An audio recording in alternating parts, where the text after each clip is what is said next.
Hello friends, welcome to learn services. This is Ram Soni. आज हम discuss करेंगे एमपीपीएससी 2020 की जो ऑफिशियल आंसर की है। इसमें फाइनली आ चुकी है, आप लोगों ने शायद मैच भी कर लिया होगा। ऑफिशियल आंसर की हमने अपलोड भी कर रखी है। इसमें कुछ क्वेश्चन ऐसे हैं जो डाउटेबल हैं, तो उन क्वेश्चन को आइए डिस्कस करते हैं। वेल देखिए, आप लोग जो नए फ्रेंड्स हैं वो राम सोनी एमपीपीएससी नाम का टेलीग्राम ग्रुप ज्वाइन कर सकते हैं। यहाँ पर हमारे क्लासेस की इन्फॉर्मेशन और ढेरों सारी चीज़ें शेयर की आती हैं, तो आप इससे भी हमसे कनेक्ट हो सकते हैं। चलिए शुरू करते हैं डिस्कशन को। वेल देखिए, पहला क्वेश्चन आपके सामने है, मध्य देश में कुल वनों के कितने प्रतिशत भाग पर सागौन के वृक्ष पाए जाते हैं।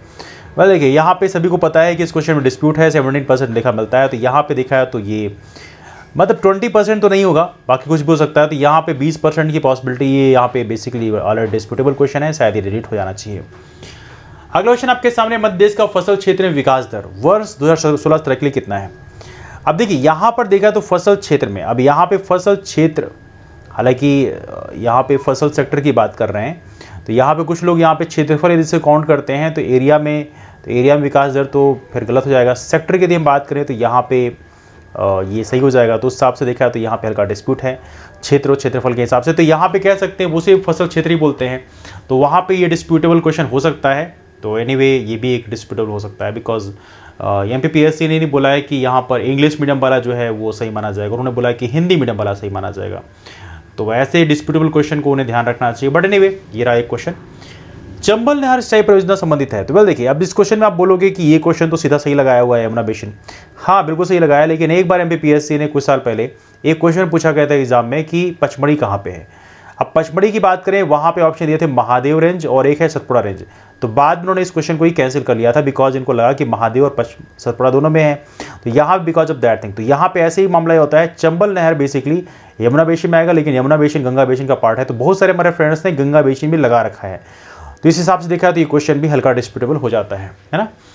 अगला क्वेश्चन आपके सामने, टांटे बिल का वार्षिक नाम क्या था। वेल बहुत सारी किताबों में टांटे ही मिलता है, लेकिन कुछ जगहों में अभी टंडा मिलने लग गया है, लेकिन टांटे ही बहुत जगह लिखा मिला है। तो यहाँ पे क्वेश्चन कहाँ से ढूंढ के लाते हैं ये नहीं पता है।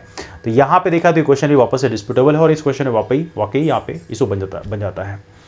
जेनेटिक कोड की विशेषताओं की बात की गई है। अब देखिए, यहाँ पर देखा तो यहाँ पे स्टेटमेंट सही है, लेकिन जो सेकेंड स्टेटमेंट है यहाँ पे आप देखिएगा, इसमें लिखा है 3 न्यूक्लियोटाइड क्षारकों का बना है।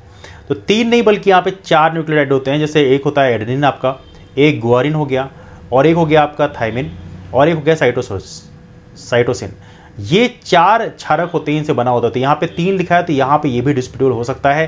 तो इसका सही आंसर बेसिकली इसके हिसाब से सेकंड स्टेटमेंट यदि गलत करते हैं तो 1, 3 और 4 हो जाएगा, लेकिन एमपीपीएससी ने डी आंसर सही दिया है। तो हालांकि बहुत सारे लोगों ने डी लगा रखा होगा, लेकिन फिर भी इन केस मैं बता रहा हूँ कि गलती हो सकती है, ये भी है ना। अगला क्वेश्चन, एक सामाजिक नेटवर्क के रूप में प्रतिनिधित्व किया जाता है। अब सामाजिक नेटवर्क की बात करें, सोशल नेटवर्क की बात करें, तो उसे ट्री ही बोलते हैं बेसिकली। बट हो सकता है कुछ ग्राफ लिखा हो, लेकिन मोस्टली ट्री बोलते हैं। तो ये सामाजिक नेटवर्क का ये भी डिस्प्यूटेबल क्वेश्चन, हम इसको मानते हैं। अगला क्वेश्चन आपके सामने, वरीयताओं को एकत्रित करके उपयोगकर्ता के हितों के बारे में स्वचालित पूर्वानुमान बनाने की एक विधि है। अब यहाँ पे पूर्वानुमान बनाते हैं, तो कैसे पूर्वानुमान करेंगे।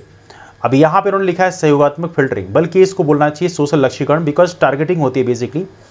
तो एनीवे, कुछ जगहों में फिल्टरिंग भी लिखा मिलता है, कुछ जगह लक्ष्यीकरण मिलता है, टारगेटिंग भी लिखा मिलता है। तो यहाँ पे इस क्वेश्चन में वापस से डिस्प्यूट हम कह सकते हैं। अगला क्वेश्चन आपके सामने, निम्नलिखित में से कौन से व्यक्ति भारत के संविधान के अनुच्छेद 108 के अंतर्गत, ये ज्वाइंट सिटिंग के लिए, तो ज्वाइंट सिटिंग जो है राष्ट्रपति आहूत करते हैं। अब यहाँ बोला राष्ट्रपति का आशय, अब इसको इन्होंने सही माना है। बेसिकली देखा तो यहाँ पे राष्ट्रपति आशय तो चलो ठीक है, बट बेसिकली वो एक प्रकार से समन करते हैं, आहूत करते हैं, मतलब एक प्रकार से कह सकते हैं निर्देश देते हैं। तो यहाँ पे इसका सही आंसर मेरे हिसाब से बी होना चाहिए, लेकिन आप लोग क्या लगता है आप नीचे कमेंट करके जरूर बताइएगा, लेकिन मुझे लगता है ये निर्देश सही होना चाहिए।